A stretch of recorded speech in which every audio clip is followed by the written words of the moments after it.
Bairrista FC em campo, com Kleber Grabowska, Júnior Maicá e dois convidados nesta terça-feira. Direto da praia, do confinamento lá em Atlântida, Fernando Carvalho. De lá ele não sai de modo algum.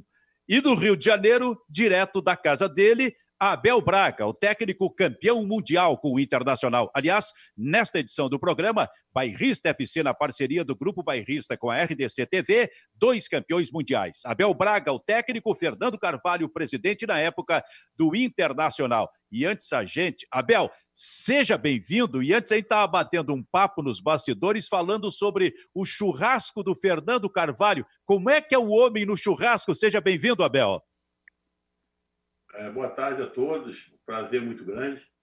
Vocês já viram que eu até humildemente meti quase um vermelhão aqui. Não, antes de falar do churrasco, tem que dizer que é um orgulho, né? Porque toda vez que eu vou com algum clube em Porto Alegre enfrentar o Inter, o Grêmio, independente de qual adversário seja, está sempre lá, está marcado o churrasco na casa dele, onde eu posso encontrá-lo, vê-lo, os filhos, porque sempre que ele vem ao Rio também, saímos para jantar. Então, essa amizade aí, que veio através dos maiores amigos que eu fiz no futebol, que foi quem me apresentou, o Fernando Carvalho, em 88, o Rubens Garcia, o Rubinho, uma pessoa que está aqui no coração. E a gente, Fernando, a gente mantém uma amizade, uma relação assim, e não é só de quando você precisa de alguma coisa. Às vezes ele liga para dar uma cornetada, às vezes eu ligo para perguntar alguma coisa a ele e fala, pô, o seu time jogar ontem, cara, não gostei não sei o quê. É muito bom, cara, é muito bom tê-lo como amigo. O churrasco, como nós falamos em off, realmente é uma nota 9. Agora ele é metido demais fazendo churrasco. Ele é metido. Por quê, Abel? Porque realmente é bom, mas ele não precisa falar. E o pior de tudo, ele faz lá aquela carne, Fernando, que tu põe o queijo, uma carne de porco ali, um tipo... O matambrito. O matambrito com um queijo por cima, que é um negócio para quem, mais para quem gosta de vinho, né? Então, entrou o queijo, mas o negócio é a maneira que ele fala para o pessoal quando vai na casa jogar na casa dos outros. Nunca tá legal, entendeu? Ele fala assim, é bom, cara, porra, mas o meu é muito melhor. Porra, essa carne aqui está cortando grande, essa carne aqui está dura. Ele não tem perdão, cara. Não tem perdão. Mas realmente o dele é bom. Podemos criticar, né? Como se fosse um debate político esse programa. Então, Fernando Carvalho, agora o tempo é teu para as tuas defesas. Não, bom, primeiro um prazer muito grande estar mais uma vez no Bairrista e com o Abelão.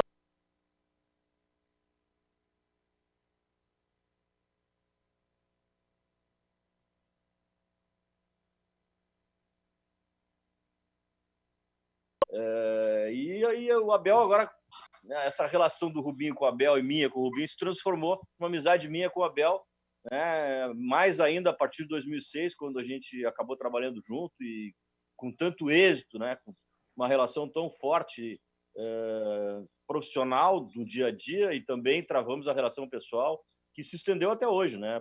Falamos seguidas vezes, conversamos sobre futebol, sobre vida, sobre o que fazer, sobre o que não fazer. Eu corneteio ele me corneteia, tudo dentro do normal. E o churrasco, na verdade, assim, o Hélio Carraveta, que é um outro local que o Abel também comparece no Rio Grande do Sul, quando vem aqui, e os churrascos se revezam na minha casa, na casa do Hélio. O Hélio assa muito bem, só que o Hélio é muito encabulado, é muito tímido, então eu fico cutucando ele como se o churrasco dele não fosse bom, e reclamo da carne, reclamo até da faca, qualquer coisa é bom para reclamar, e ele fica intimidado, ele acha que é verdade, Então o objetivo é esse, é de causar problema para o Hélio, que é um querido amigo também, um profissional fora de série. Mas eu vou ser sincero, viu, Fernando? Realmente o teu é ao concurso. Mas eu, nesses anos todos, né, tive churrasco na casa do Giovanni, faz legal. Na casa do Marcelo Medeiros, faz legal. Roberto Melo, aí, né, que é um dos amigos mais recentes que eu fiz, faz muito bem. Roberto faz muito bem. O Rubinho fazia muito, muito bem quando ele morava ali, não agora, ele mora no mesmo bairro, né? Mas ele morava ali numa casa muito grande, que dava de uma rua para outra, tu lembra muito bem. Quer dizer, o pessoal todo aí é do churrasco, cara. O primeiro churrasco que eu fui na última passagem no Inter, em 2014, quando cheguei, logo em janeiro, foi na casa do Vitória, né?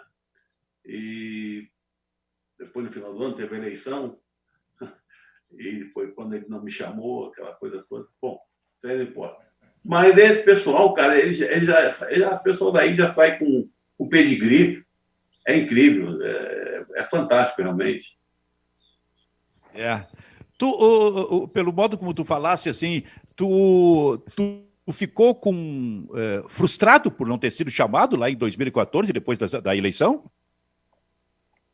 Não, frustrado não. Eu fiquei magoado, porque eu não conseguia, na minha cabeça não entendia muito bem, né? Porque eu conheci o Vitório na direção do Fernando. Ganhamos só aquilo ali, que vocês sabem. E ele fazia parte. Ele nos acompanhava sempre, quando íamos jogar fora, quando íamos jantar em restaurantes que tinha televisão para ver os jogos de Libertadores, né? Na véspera do nosso jogo, nós não ficávamos no hotel. Por isso que o Inter é diferente, cara. A gente fica paranoico. Véspera de jogo, ficar no hotel. Tu começa a pensar muito no jogo e isso te causa um pouco de temor. A gente é muito competitivo, a gente não gosta de perder. Isso aí nós temos muito igual, né? Eu, o Fernando. E a gente sempre fez isso, teve esse hábito. Então, cara, se você ganha o Gaúcho num campo neutro contra o maior rival por 4-1, né? Eu fui lá em Caxias. Uma partida, tu lembra, memorável do Inter. Você termina uma equipe que no ano anterior, até a penúltima rodada, se não me engano, ou última, não sei bem, eu não estava, né? Foi o Grêmio que conseguiu tirar daquele sufoco, conseguiu se safar, não cair divisão. Uma equipe que queria se mudar toda a cara, completamente. E eu pedi ao Giovani que não fizesse aquilo. Eu falei, vamos ver o estadual, pô. Eu seguro essa onda, não vamos começar a mudar tudo aqui, que daqui a pouco vai dar problema. Porque eles achavam que a equipe já estava um pouco acima da média de idade, tinha o Dida, tinha o Juan, tinha o Alex, o D'Alessandro, os caras... Pô, é tudo grande jogador. Então, pedi que não mudasse a cara do time. Não mudou, é um estadual. Terminamos o brasileiro em terceiro. E tu lembra que depois de ter tomado um sapeco da Chapecoense fora de casa de 5, aquele jogo cérebro que o Dida foi expulso, aí como o Muriel estava machucado e o Agenu não gostava de jogar os jogos do Sub-21 e o Alisson jogava toda semana, aí eu falei, o terceiro goleiro é você, pá. Mas você não tem ritmo nenhum. Então eu coloquei o Alisson, não preciso falar mais nada onde ele foi. Aí não tive mais condição de tirá-lo, porque a apresentação dele contra o Fluminense na estreia do Beira-Rio, e depois daquele jogo da Chapecoense, que eu até coloquei meu cargo, tanto para o Marcelo Medeiros como para o Giovani, para o Roberto, eles não nem pensar, foram firmes, vamos continuar, e dali não se perdeu mais e terminou em terceiro. Pô, tu ganhou um Gaúcho, termina em terceiro, na fase de grupo direto da Libertadores. Uma pessoa que tinha fazia parte da direção, onde ganhamos Libertadores e Mundial, e eu, um ano inteiro, né? Eu falei, caramba, vou esperar só acabar a aula dos meus filhos para ir para o Rio, passar minhas férias e voltar. E fiquei esperando terminar a aula dos meus filhos e telefone nada, ele ganhou a eleição, ele concorreu contra o Marcelo, e nada. Peguei uma van, botei aquilo que eu tinha de utensílio e roupa dentro da van, falei, leva para o Rio. Mandei meu carro de reboque, leva meu carro transportadora, peguei o avião, fui para o Rio e de lá fui para, não sei lá para onde eu fui, Nova York, Miami, não sei, com a minha família. Aí, e vendo notícia, né? Vai vir o Tite, não vem o Mano. A Vitória até foi meio deselegante com o Mano, dizendo que não era treinador do Corinthians. Né? Houve um contratempo ali na. Aí, bom, ninguém foi. Aí me ligou. Eu lembro que eu estava andando, parece que na Disney, alguma coisa assim, cara. Acho que eu estava em Orlando, com meus filhos, e ele falou: onde é que tu chega? Eu falei: a montanha-russa está logo ali, cara. Aí me fingi de bobo, né? Ele falou: porra, desculpa o termo. Não fode, cara, estou falando aqui. Eu falei: tu tá maluco? Aí já foi.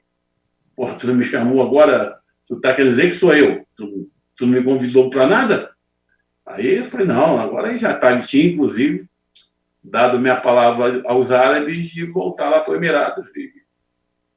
E foi o que eu fiz. Então ficou porque a única vez na minha vida, na minha carreira, que eu falei alguma coisa antes sobre o que ia acontecer. Ou, tipo,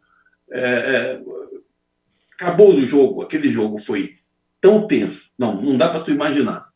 O treinador do Figueirense era o Agel. Nós, o empate, e o Corinthians vencendo, o Corinthians ia direto para a fase de grupo, e nós ficaríamos na pré-Libertadores. Não dá para calcular, né? Óbvio que deve ter tido prêmio para ganhar muito alto, é normal, né? Para ganhar. Aí o jogo foi pegado demais, cara. Foi muito, muito pegado. Foi uma tensão louca, louca.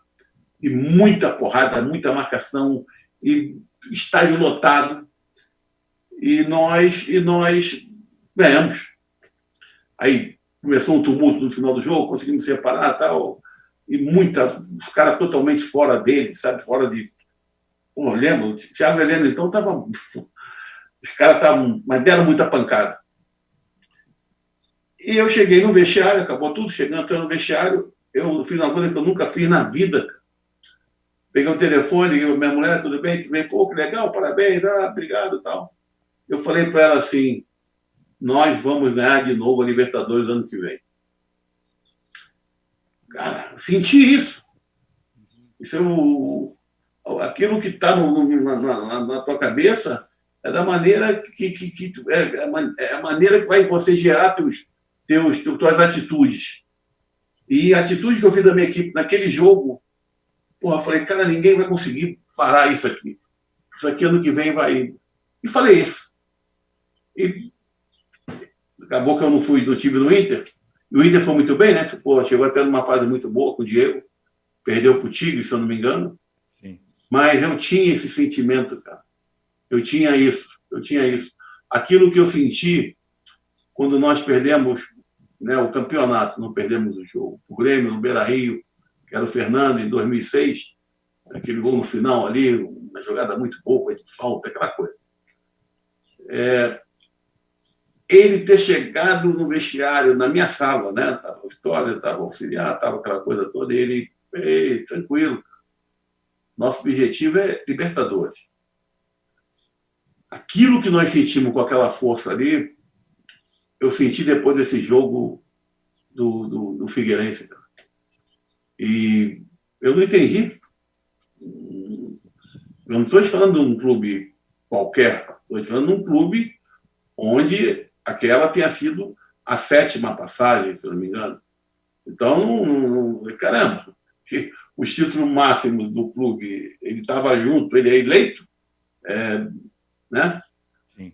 Acabou que acho que o Papai do Céu que fala, que comanda esse negócio todo, e tudo bem, passou. Eu gostei disso, ó. Tá aqui depois de 14 anos, ter amizade de pessoas muito queridas, tá aí, isso aí que para mim é como se a gente fosse irmão. Fernando Kleber, Júnior Maicá, por favor. Esse episódio aí que o Abel narrou, certamente, eu não participei, mas certamente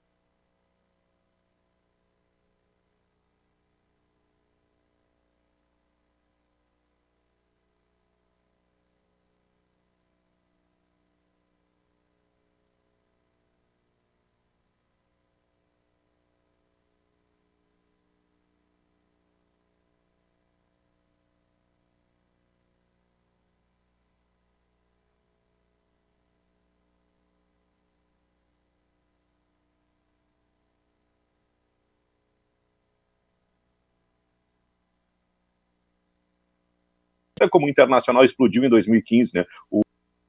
O Diego Aguirre fez algumas experiências e o Abel já tinha o grupo na mão, né, Abel?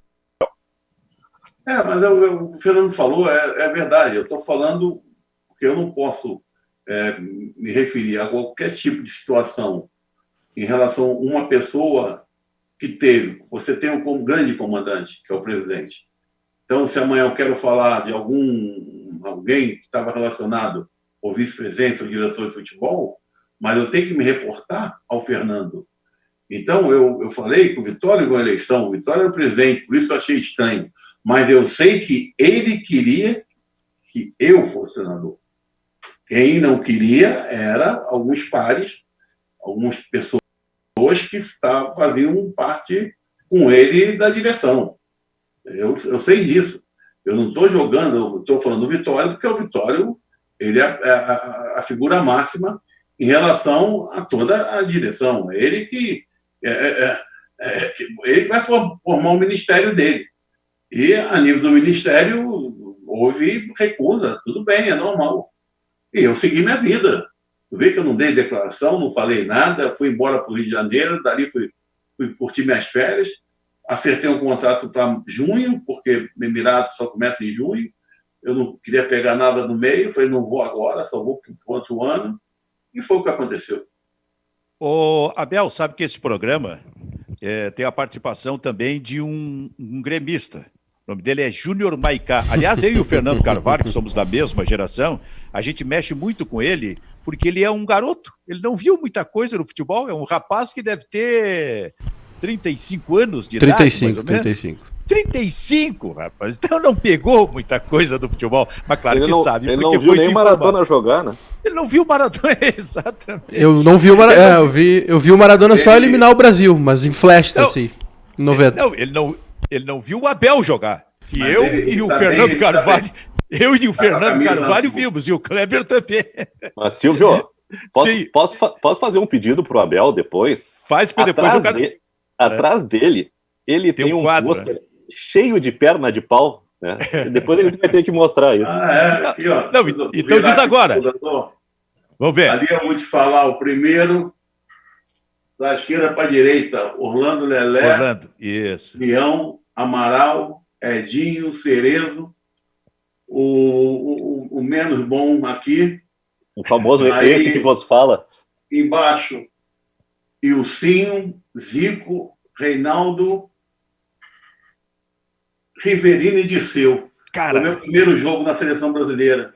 E que ano foi isso? Aí, você que está de azul aí, tu está representando bem o meu clube. Gostei. Um azul bonito. Tá legal. Eu não vi muito.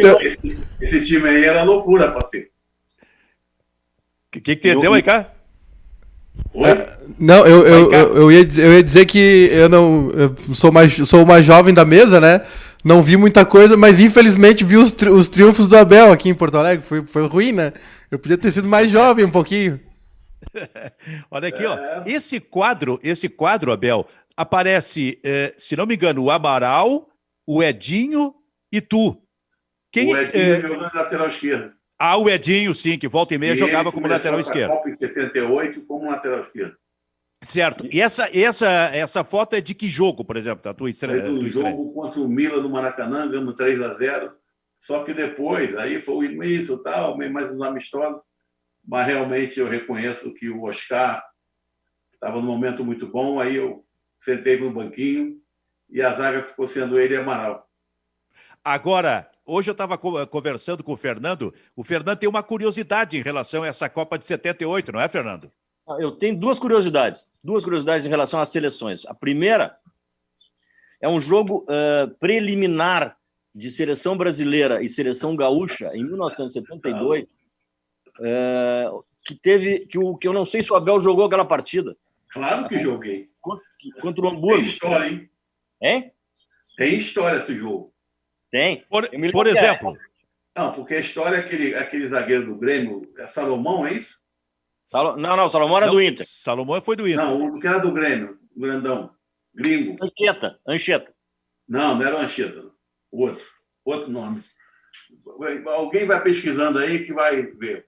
Não, mas não é esse. Abel, não é esse jogo. Esse jogo foi em 78, quando tu já era da seleção nacional. Eu estou falando da seleção... Tá falando? 72. 72, seleção amadora do Brasil no Beira-Rio, preliminar de Brasil e Rio Grande do Sul, foi 4-0 para a seleção contra o Hamburgo. Aí não, aí foi... Aí foi... É de Osmar Guarnelli, eu acho, né? Aí não, era eu e Wagner Chinoca. Jogava no Corinthians, quarto zagueiro. Deve ter jogado o Nielsen, o Terezo.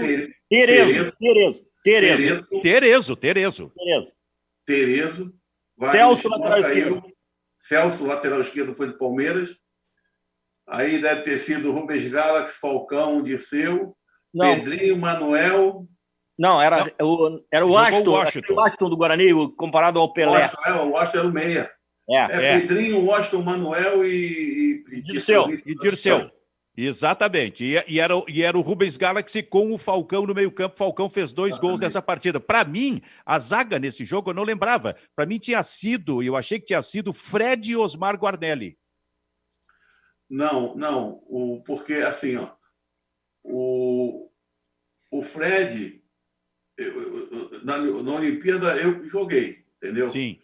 E quando eu cheguei no pré-olímpico, também, que foi aquele ano, né, no ano da Olimpíada, nós fomos campeões na Colômbia, eu não tinha sido convocado pelo Antoninho.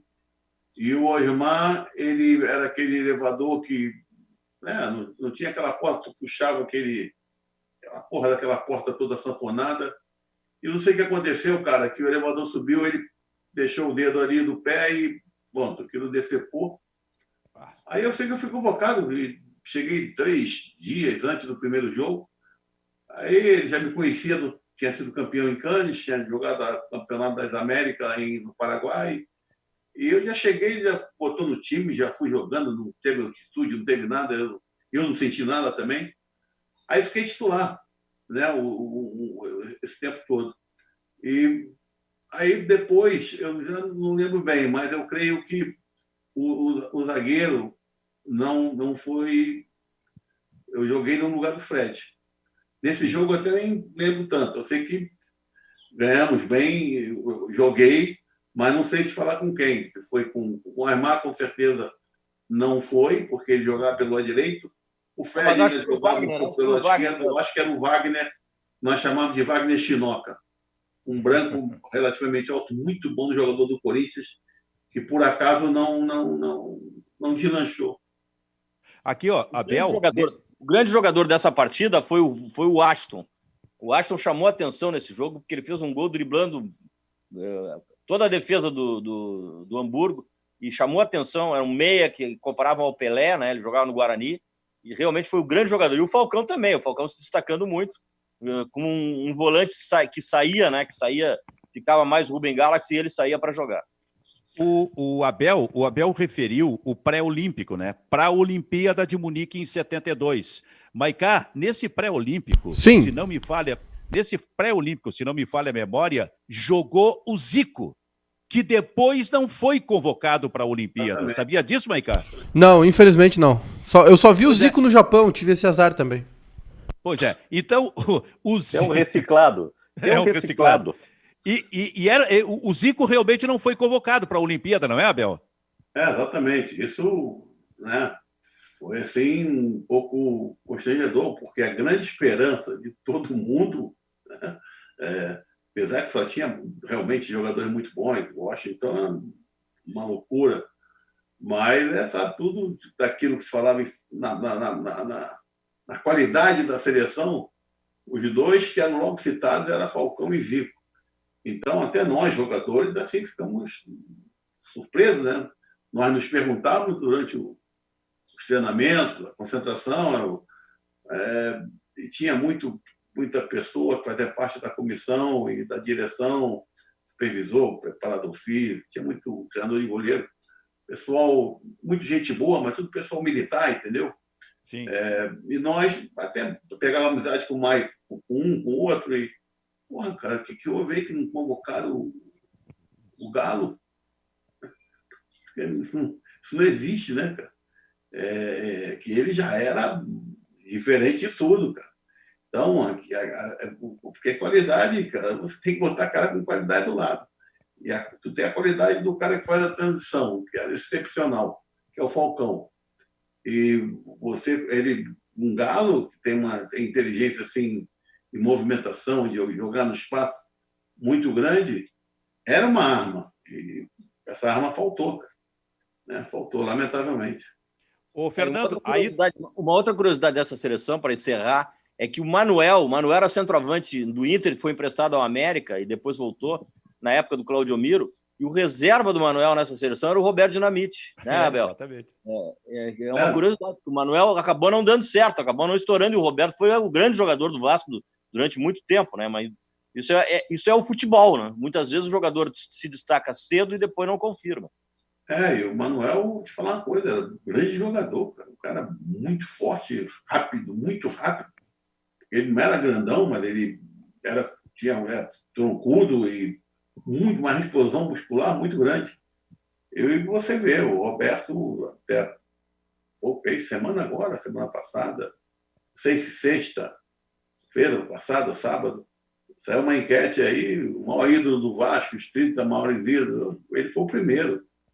Roberto, também joguei com ele em 76, 7, 8 e 9, né? E ele é diferente de tudo também. Mas o Manuel era um grande jogador. Como é que, né, você explica isso? O Manuel tinha até assim, acho que a nível de altura, de repente um pouquinho mais alto, o Claudio Miro, né? Não tão encorpado, mas mais rápido. É um negócio. É coisa que futebol a gente não consegue entender, né, explicar. E o Pedrinho também, outro jogador que teve na ponta direita aí do Inter, eu acho que ele merecia ter chego. Esse ainda teve um pouquinho mais de carreira. Mas também poderia ter. Mas ele teve lesão. Ele quebrou a perna, chamaram depois dele de Pedrinho Ciborgue, porque ele botou um ferro, ele botou um cano na perna e aí nunca mais foi o mesmo. E era um jogador diferenciado também, um jogador que driblava, partia para cima, a característica dele era trazer para dentro e bater de esquerda. Ele era um excelente jogador. A lesão acabou prejudicando o Pedrinho. Daqui a pouco, o Fernando vai tirar com o Abel essa dúvida que ele tem em relação à Copa de 1978. Aqui no Bairrista FC, Grupo Bairrista e RDC TV. Júnior Maicá, alguma questão aí para o Abel? Eu tenho. Primeiro, agora mandando um abraço ao Abelão, a gente teve a oportunidade de conversar aqui no evento que o Fernando fez ano retrasado, se não me engano, ou ano passado. Acho que foi ano passado, né, para comemorar aí... Ano passado, né, Fernando? O Fernando fez um belíssimo evento aqui na nossa sede, com todos os campeões de 2006, 2010. E eu queria perguntar pro Abel o seguinte: o Abel teve uma passagem pelo futebol francês, né? Várias, inclusive, como técnico, como jogador. E eu queria saber, assim, eu recomendei até pro Silvio o documentário sobre o Michael Jordan, né? E o basquete é um... Acabei de ver ontem. Isso aí. O basquete é um esporte que eu gosto muito também, e pelo nível de competitividade, e talvez o Michael Jordan seja o maior exemplo, né? Essa obsessão pela vitória. E o Abel, como é um cara que teve passagens muito boas pela Europa, eu queria saber se ele consegue traçar um paralelo aí entre o jogador brasileiro. Por que o jogador brasileiro não evoluiu como o Abel, por exemplo, como cidadão? Né, nessas oportunidades únicas aí que são para poucos, né, de ter uma experiência longa na Europa. A gente tem jogadores aí 10, 15 anos morando na Europa. E eu vejo muito jogador da NBA fazendo isso, né?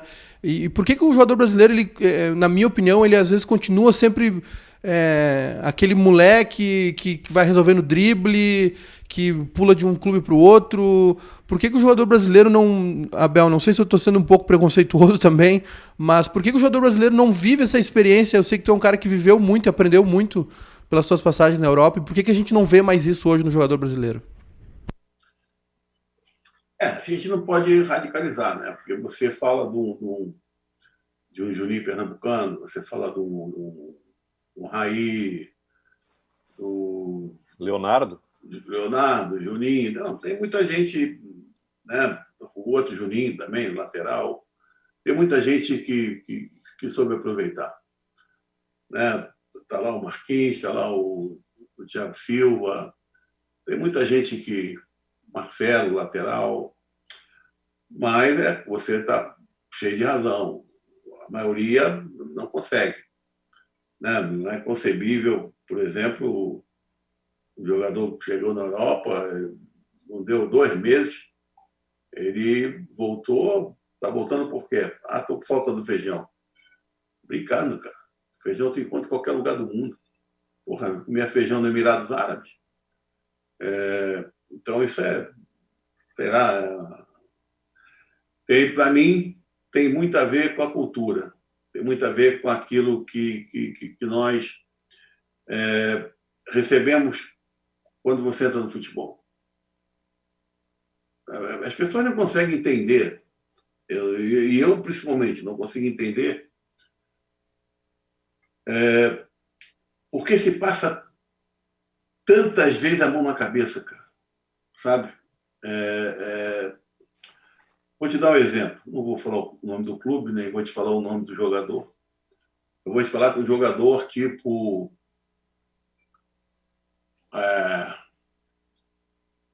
não tão genial, mas um jogador mais ou menos parecido com o Pato, tá? Mais novo, não atacante, meia ofensivo. Estava com 16 anos. Bom, é mais ou menos igual. Eu coloquei o Pato com 17. Eu estava numa reunião do departamento de futebol profissional, nesse clube, conversando. Reunião não, conversando ali. Estava eu, o executivo e tal, não sei o quê. E surge um papo de que a base, o time de amadores juniores, iria fazer um jogo em Vitória, no Espírito Santo. Tá? Maravilha. Onde é que eles vão? Porque eu usava muito, assim, acabava o jogo, no dia seguinte você manter o time que não joga, os reservas, em um jogo sendo mais parecido com o jogo coletivo. E muitas vezes eu completava com os jogadores da base ou mandava vir o time da base para conhecer os caras. Isso foi feito todo tudo que eu passei.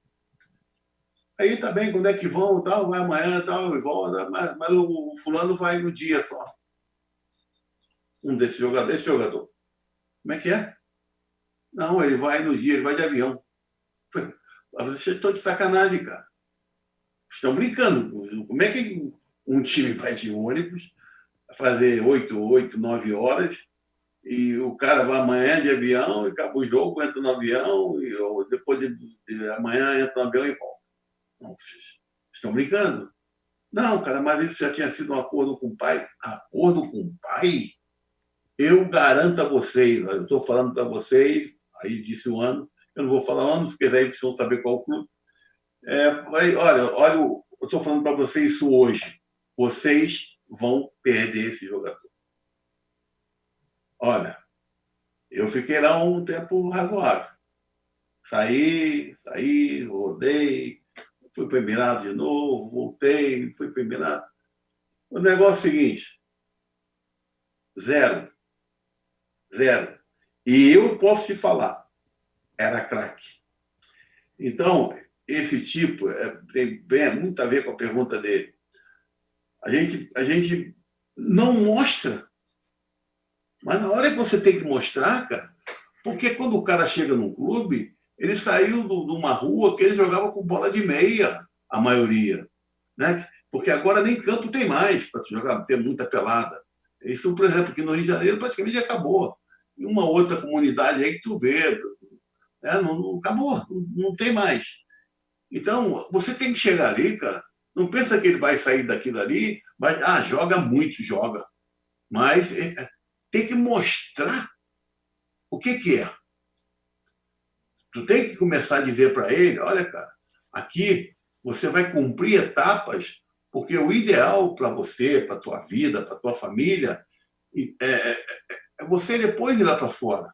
E você tem que começar a mostrar em cada período, em cada fase que esse garoto vai passando, o que é que ele tem que vivenciar, o que é que ele tem que ser. Aí, conforme vai chegando aí para chegar nos juniores, começar a ser observado profissional, você tem que criar nele uma cultura tática e de espírito de equipe, espírito de sacrifício, que muitos não têm. Então, não pode você chegar no profissional, realmente esse cara joga. Aí chegar no profissional, pô, esse cara, a bola cai no pé esquerdo, ele veio o corpo para bater de direita. Porra, teve jogador que há bons anos aí, eu tive que acabar o treino, mandar o cara ficar metendo bola em cima dele, um cara de 1,87m, 88, não ganhava uma primeira bola. Porra, quando o cara chega no profissional, você tem que ensinar. O Inter sempre teve uma coisa espetacular, que era feito com aquele Chico Fraga, que era o performar. Aprimorar. O cara treinava de manhã, ele ficava só olhando, isso aqui tem que melhorar isso. À tarde era com o Chico ficava lá. Então, cara, isso não pode acontecer. Mas aí engloba tudo. Porque é quanto você tem como, você tem tempo. Ela está com 14, tem cara que garoto chega no clube com 12 anos. Será que você não vai poder mostrar a ele o que é o futebol hoje? Como ele é, cara? Então não pode você chegar num lugar desse. Porra, a primeira coisa que você tem que fazer, qual é? Né? Além de você, se você foi para lá, é porque você tem qualidade para ir para lá. Então, você hoje, o que é pena, tem empresário demais, mas não tem gestor de carreira. Porque a primeira coisa que você tem que fazer quando você chega lá, cara, é você se adaptar e ver qual é. Você tem que entrar rápido na cultura do país. Isso é fundamental. Cara, todo mundo, quem não me conhece a fundo, não conhece a minha história, sabe o que eles falam? Pô, tu é gaúcho, né? Mas isso eu já escutei falar 200 vezes. Entro no restaurante, o cara, oi, pô, Abel, tudo bem, como vai? Às vezes vou conhecer um lugar novo, né? Os outros já conhecem. Eu sou meio tradicional, você quase que nos mesmo. Mas quando tu vai em algum lugar, algum cara, pô, tu é gaúcho, né? Eu falei, não. Pô, cara de gaúcho, adora churrasco, gosta de vinho. Quer dizer, os caras pensam que eu sou gaúcho. Por quê? Eu me adaptei muito bem à cultura. Entende? Pô, eu fui para o Emirados, me adaptei. Eu fui para a França, me adaptei. Eu morei 6 anos e meio em Portugal. Porra, do norte a sul. Eu trabalhei no Setúbal, trabalhei no Belenenses em Lisboa, e a maior parte do tempo, e aonde eu tinha a casa, é em Famalicão, que é norte, é do lado ali de Vila do Conde, caminho para Tuipavio, entendeu? Então, você tem que se adaptar a isso. Aí o cara chega num lugar desse, na Europa, cara. Porra, vê o que isso vai te dar. O que tem de mais valioso que você botar teu filho num lugar desse ou você ter uma cultura num lugar desse? Isso não tem preço. Claro. Então, eu acho que... Não sei se consegui me explicar bem. Não, perfeitamente. É isso que eu penso. Abel, um detalhe, Abel. Esse garoto, que tu evidentemente não referiu o nome, o que tu quer dizer é o seguinte, ele ficou no meio do caminho, não se transformou em jogador de futebol. Não. Ele é jogador de futebol ainda, não está jogando em lugar nenhum, ele não chegou nem no meio do caminho. E era um craque. Não, mas é craque. Uhum. Craque, não é qualquer craque, qualquer jogador, não. O moleque fazia diferença. Mas, inclusive, com todo respeito, como eu não falei o nome, mas isso eu posso falar, muito mal assessorado. Principalmente pela mãe. Nossa Senhora!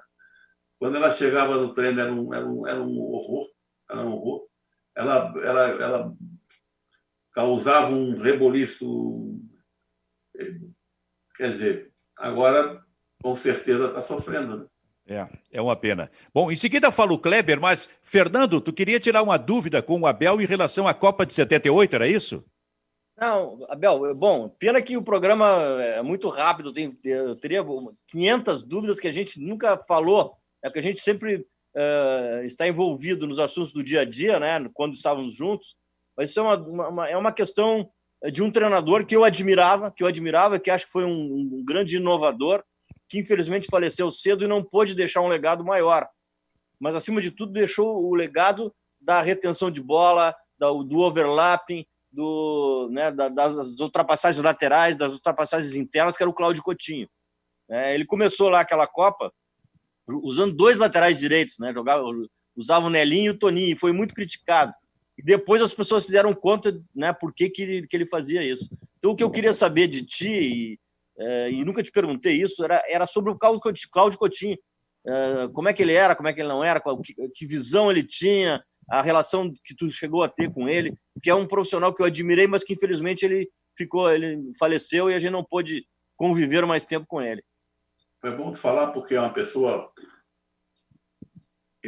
inacreditável. Como ser humano, um caráter, um cara diferente de tudo. Eu sempre falei isso, né, quando veio essa pergunta, e volto a falar dele com grande orgulho, grande prazer, pela admiração que eu sempre tive, respeito, carinho, que foi o maior treinador que eu tive. Eu não sabia disso, eu não sabia disso. Não, o maior treinador que eu tive. Porque eu estou te falando porque eu estava com 26 para 27 na Copa do Mundo, né, quando fui convocado, esse quadro aqui já era ele o treinador. Eu estava com 26 anos ainda. Eu vou te falar uma coisa. Não importa falar nome, né? Mas eu, assim, tinha passado, quando subi da base profissional, olha, eu tive muito cara top. Top.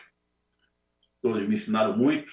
Ninguém me ensinou tanto como o Pinheiro na forma de jogar. Posicionar, porque ele foi zagueiro, aquela coisa toda. Eu fiquei praticamente os 8 anos no Fluminense como jogador. Os 6, foi junto com o Pinheiro, porque depois até profissional ele foi quando eu já estava lá.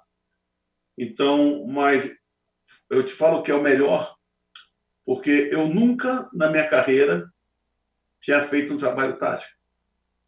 Tinha feito um ataque e defesa. O negócio era correr e coletivo. Correr e coletivo, correr e coletivo.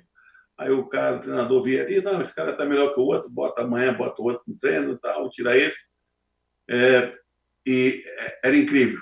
Era incrível porque ele já sabia como jogava a Suécia, sabia como jogava não sei quem. Aí ele vinha, chamava lá aquele pessoal do meio para frente do time titular, falava com os caras lá um pouco.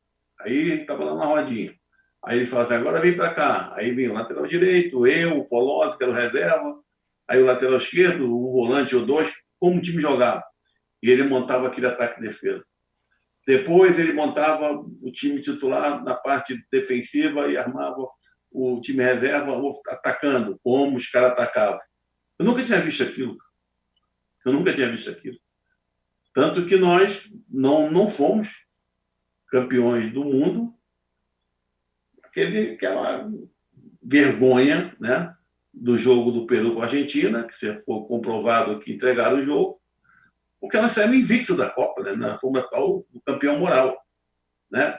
E a sorte da Argentina foi que é inacreditável o gol que o Gil e o Roberto Dinamite perderam contra a Argentina naquele 0-0, porque aquele jogo para mim foi épico, né? Eu não joguei, nem fiquei no banco, mas ver o Chicão antes do jogo, do vestiário, passava pelos caras assim, ó, tava na cara do colega.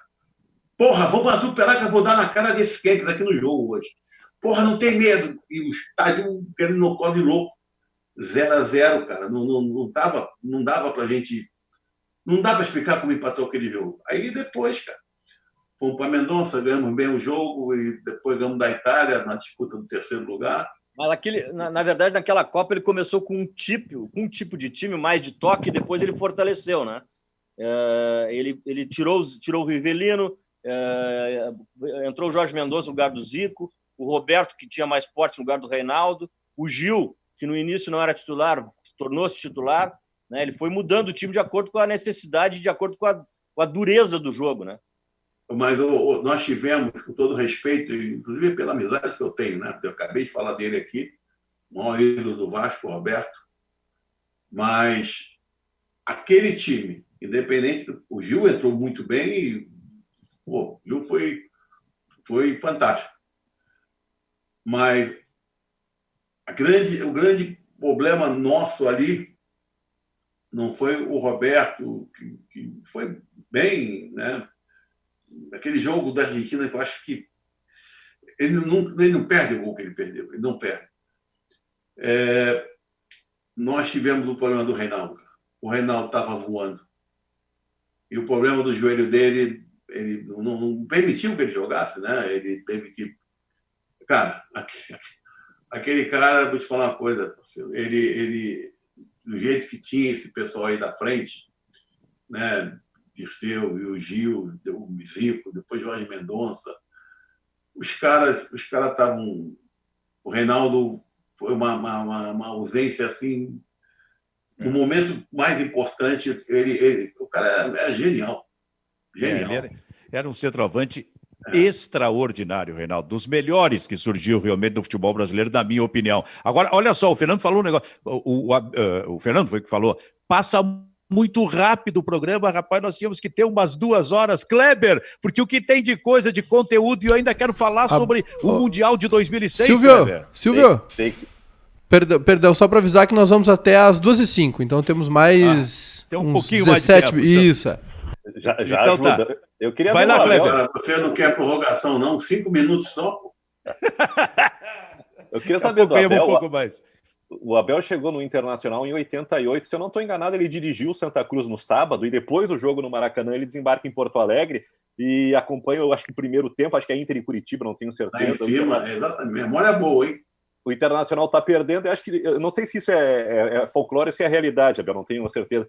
Você desce para o intervalo, o Internacional vira, né? E acho que é 2 gols do Nilson que está chegando no Inter, alguma coisa assim. Eu sei que o Nilson faz parte da história, mas eu queria saber como é que tu enxerga, o que tu sabia do Inter na época, o que te motivou a vir para o Internacional, o tamanho do Inter de 88 em relação ao Inter de agora, e onde é que deu liga Inter e Abel? Começou ali, cara. Começou ali porque quando eu já cheguei, já fui recebido pelo Rubem Garcia, né, o Rubinho, e aquilo já foi um cara assim que é meu irmão de sangue até hoje. Eu estava no Santa Cruz, ganhei meu primeiro título estadual, e o pessoal do esporte pegou a comissão no grito, né, no dinheiro, e levou toda para o esporte. E eu não fui. Falei, não vou fazer isso com o presidente, cara. Era o Zé Neves, o presidente, Fernando Carvalho deve conhecer bem. E esse cara ele fez uma amizade comigo, ficou com uma gratidão enorme em relação a mim, né? Porque ele era vereador na época e ele, imagina, perdia toda a comissão para o maior rival. E eu não fui, foi o supervisor, foi o preparador físico, aquelas coisas. E um dia cheguei na sala dele e ele falou, nem muda a tua roupa que tu vai embora. Eu tomei um susto.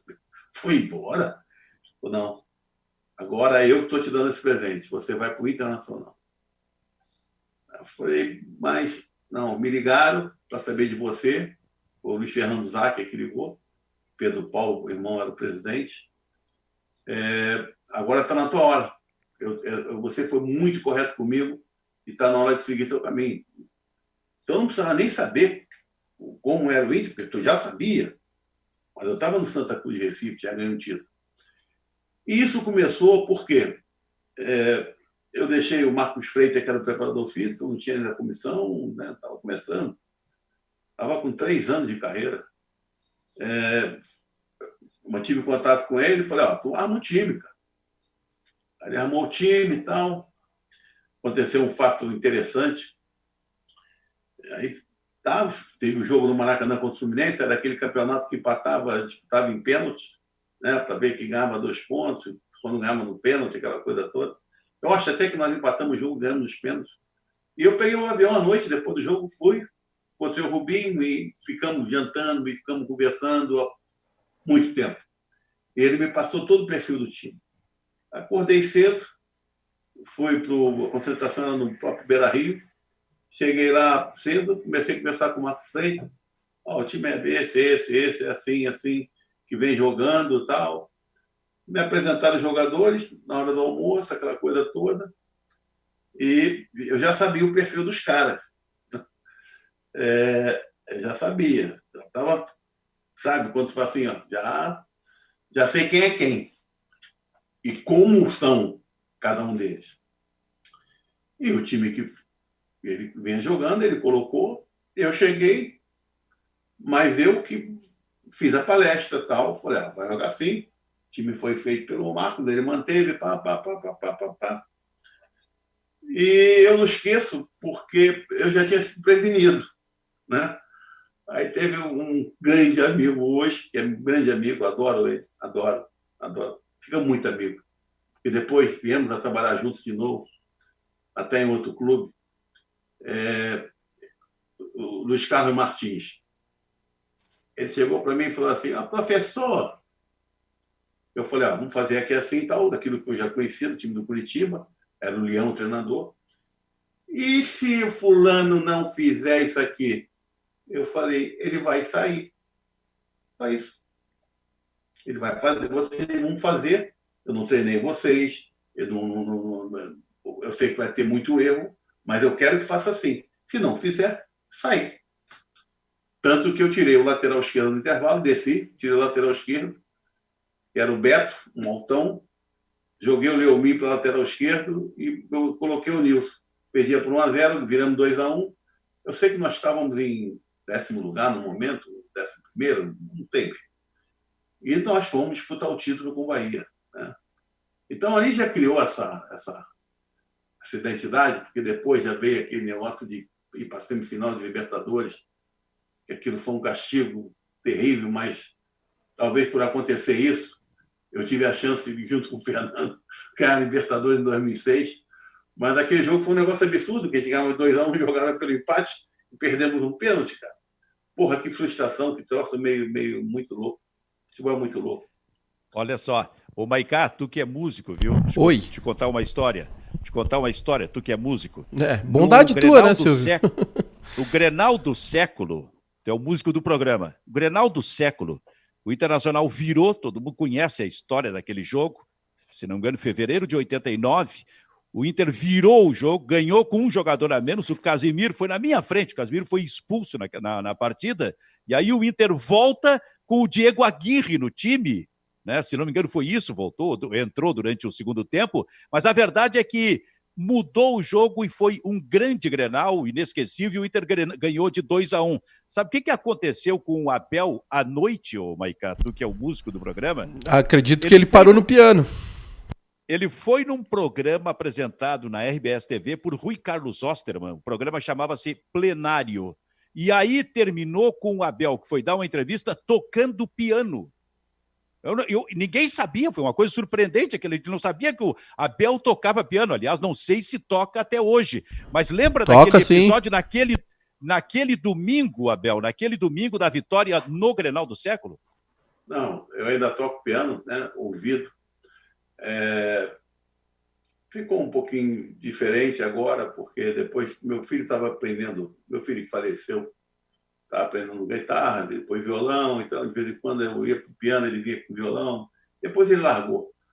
Mas então, agora, toda vez que eu toco, eu toco, né? Ontem, mesma semana, eu toquei. Tinha uma música do Roberto Carlos, que uma vez, na escola do Fábio, do outro filho, o mais velho, ele cantou no Dia das Mães, né?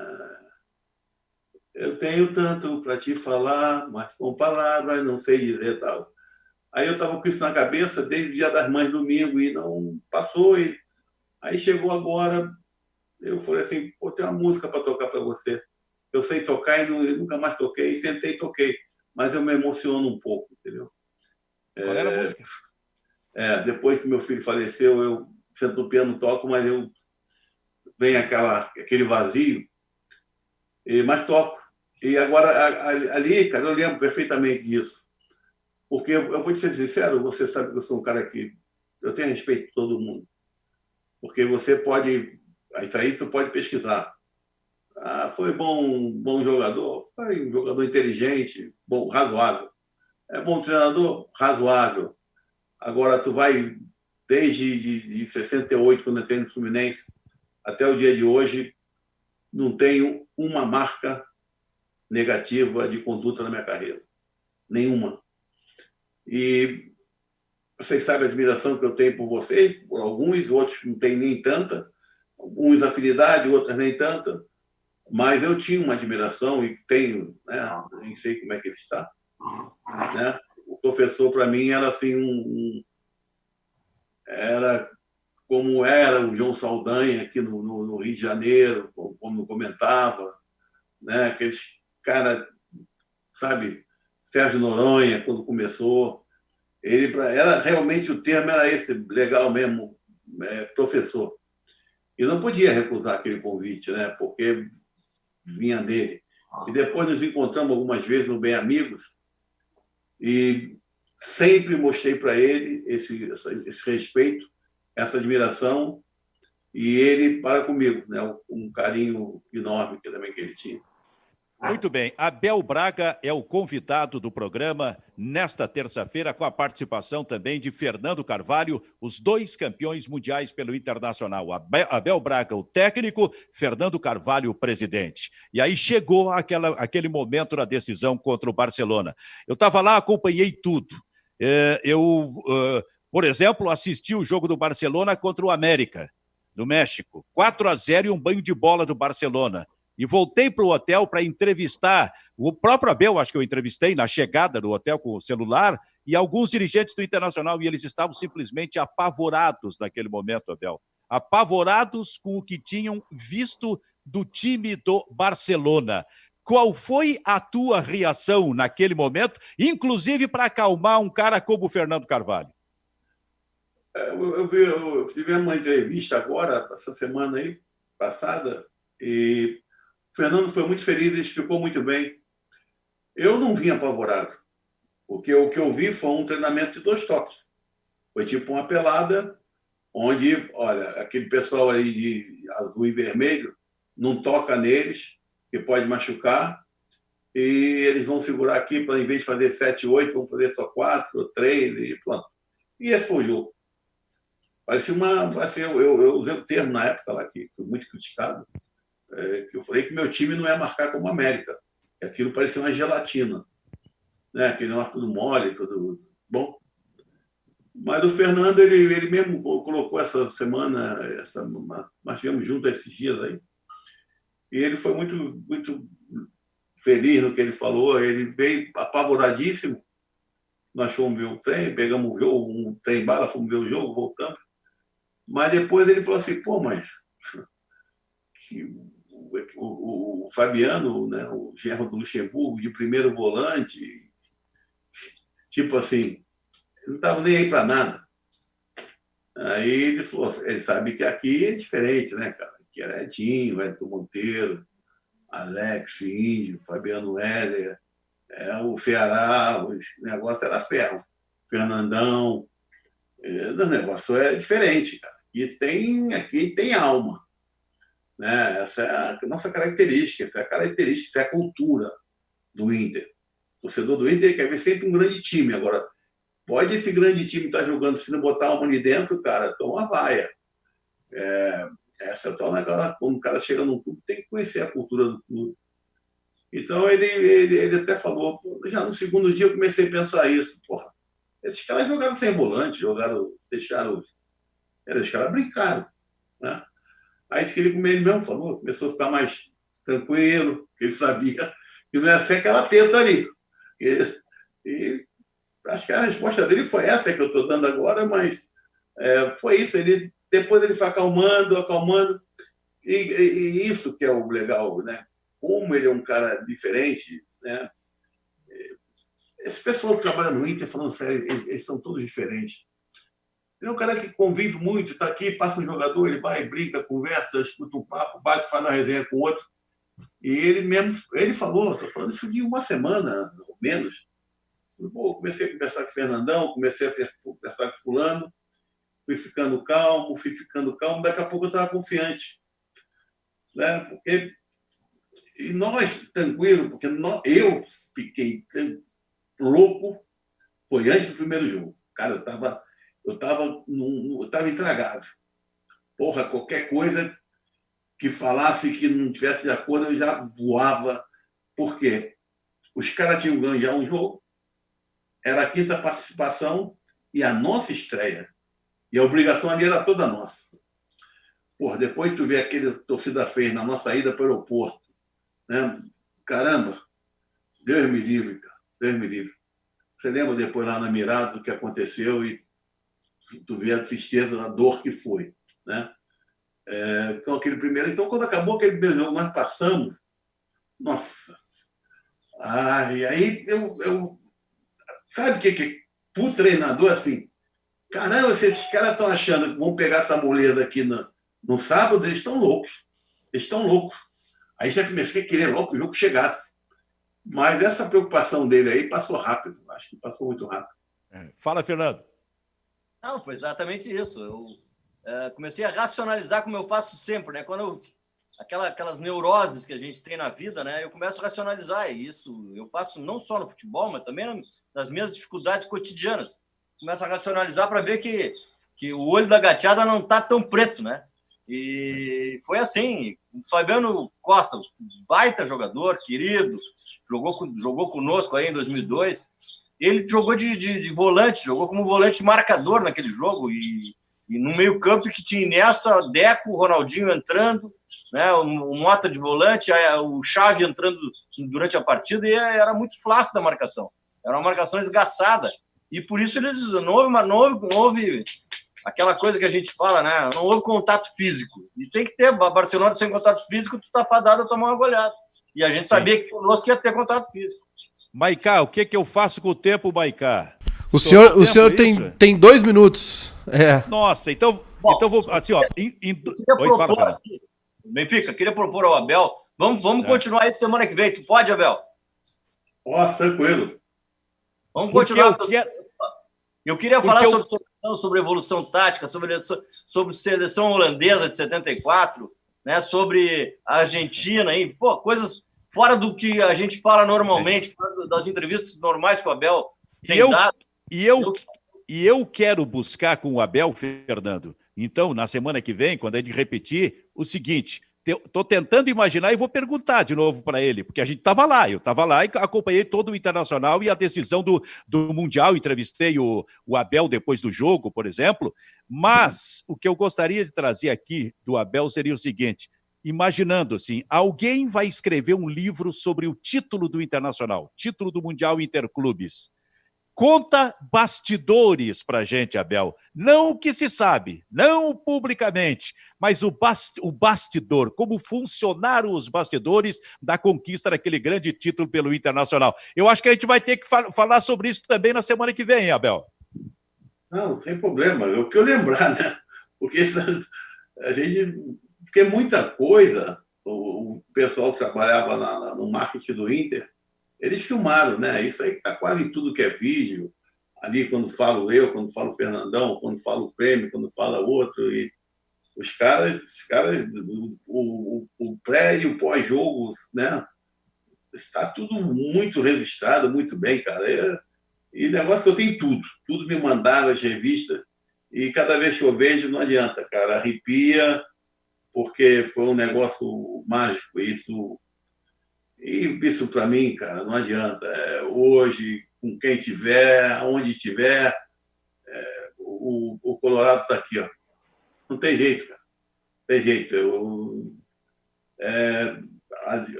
Ficou alguma coisa perpetuada nessa relação de respeito, de carinho, de dor, de tristeza, sofrimento, quando também as coisas não correram bem, mas a relação é fantástica.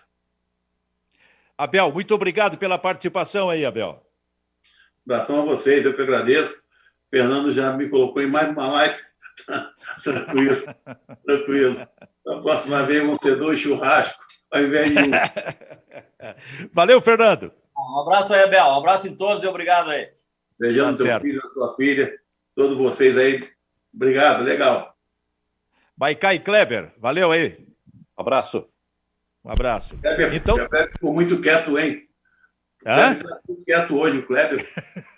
Cara, por isso que eu disse, esse programa tinha que ter 3 horas de duração. Mas o que tem de pergunta engatilhada aqui... Cara, tinha muita coisa para perguntar. Eu queria saber da história do Salomão, que o Abel ia contar aqui que houve. Pois rapaz. Não tem, cara. Essa é fantástica. Mas Mas me diz o tempo aí, Maicá. Dá pra contar? Nós já estouramos 7 minutos do programa. Nossa, então nós vamos fazer... Abel, nós vamos fazer o seguinte. Semana que vem tu vai contar essa história. Essa vai entrar quando estiver falando a minha biografia, cara. Vai ser uma das histórias que não tem como errar. Perfeito. Porque, porra, o cara me deu uma porrada, mas depois eu vou mostrar como é que eu peguei ele na volta. Então tá, vamos contar isso na semana que vem. Muito bem, com a participação do Abel Braga, direto do Rio de Janeiro, nós estamos concluindo esta edição do Bairrista FC, que fica por aqui e volta amanhã. Tchau, tchau.